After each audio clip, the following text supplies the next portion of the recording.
Assalamualaikum warahmatullahi wabarakatuh. Kami dari kelompok 5 Ingin mempresentasikan hasil kerja kami, yaitu mengenai teori dan model atom Bohr. Ini dia model atom Bohr. Sebelum itu, izinkan kami memperkenalkan diri terlebih dahulu. Perkenalkan, nama saya Rifki Maulana. Saya Sherlyn Putri. Saya Siti Alia Khaironisa. Saya Siti Cahaya. Saya Syarif Fitri. Sebelum itu mohon maaf jika suaranya kurang jelas dan penjelasannya sedikit kaku, mohon dimaklumi. Pada tahun 1913, Niels Bohr menyempurnakan teori Rutherford dengan menerapkan teori kuantum Planck dan Einstein. Menurut Bohr, gerakan elektronik mengelilingi inti harus dengan momentum sudut tertentu. Berikut adalah teori yang ditemukan, yaitu elektron beredar mengelilingi inti atom dengan tingkat-tingkat energi tertentu. Semakin dekat ke inti atom, tingkat energi semakin rendah. Sebaliknya, semakin jauh dari inti atom, tingkat energi semakin tinggi. Elektron beredar mengelilingi inti atom dengan tingkat-tingkat energi tertentu. Semakin dekat ke inti atom, tingkat energi semakin rendah. Sebaliknya, semakin jauh dari inti atom, tingkat energi semakin tinggi.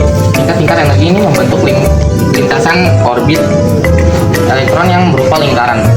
Peredaran elektron dalam lintasannya tersebut tidak membebaskan atau menyerap energi sehingga bersifat stabil. Nomor 2, dia masih membebaskan energi sehingga elektron tersebut berpindah ke tingkat energi yang lebih indah atau lintasan yang lebih dalam. Teori atom Bohr menjelaskan bahwa elektron mengelilingi inti atom pada orbit tertentu yang dikenal sebagai keadaan gerakan yang stasioner. Energi elektron bersifat tetap selama berada pada jalur lintasan. Elektron hanya bisa berpindah dari satu kulit ke kulit lainnya dengan menyerap atau memancarkan energi. Lintasan yang mungkin terjadi pada elektron mempunyai momentum sudut kelipatan bulat. Lintasan yang mungkin terjadi pada elektron mempunyai momentum sudut kelipatan bulat. Ketika atom menyerap energi, elektronnya akan melompat ke tingkat orbit yang lebih tinggi. Apabila atom melepaskan energi, elektron akan turun ke lingkaran orbit yang lebih rendah. Ketika atom melepaskan energi, proton cahaya atom dipancarkan. Berikut penjelasan lebih jelasnya. Jelasnya, pada tahun 1913, Niels Bohr menyempurnakan teori Rutherford dengan menerapkan teori kuantum Planck dan Einstein. Menurut Bohr, gerakan elektron mengelilingi inti harus dengan momentum sudut tertentu.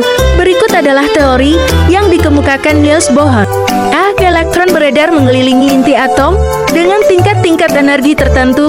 Semakin dekat ke inti atom, tingkat energi semakin rendah. Sebaliknya, semakin jauh dari inti atom, tingkat energi semakin tinggi. Tingkat-tingkat energi ini membentuk lintasan orbit elektron yang berupa lingkaran. Peredaran elektron dalam lintasannya tersebut tidak membebaskan atau menyerap energi sehingga bersifat stabil. Dan perpindahan elektron dapat terjadi dengan cara: 1. Menyerap energi sehingga elektron tersebut berpindah ke tingkat energi yang lebih tinggi atau lintasan yang lebih luar. 2. Membebaskan energi sehingga elektron tersebut berpindah ke tingkat energi yang lebih rendah atau lintasan yang lebih dalam. Teori atom Bohr menjelaskan bahwa elektron mengelilingi inti atom pada orbit tertentu yang dikenal sebagai keadaan gerakan yang stasioner. Energi elektron bersifat tetap selama berada pada jalur lintasan.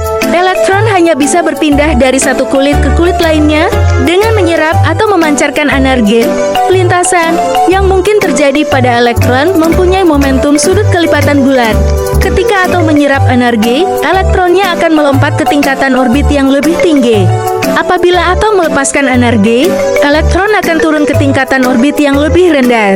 Ketika atom melepaskan energi, foton cahaya akan dipancarkan. Sekian dari kami. Wassalamualaikum warahmatullahi wabarakatuh.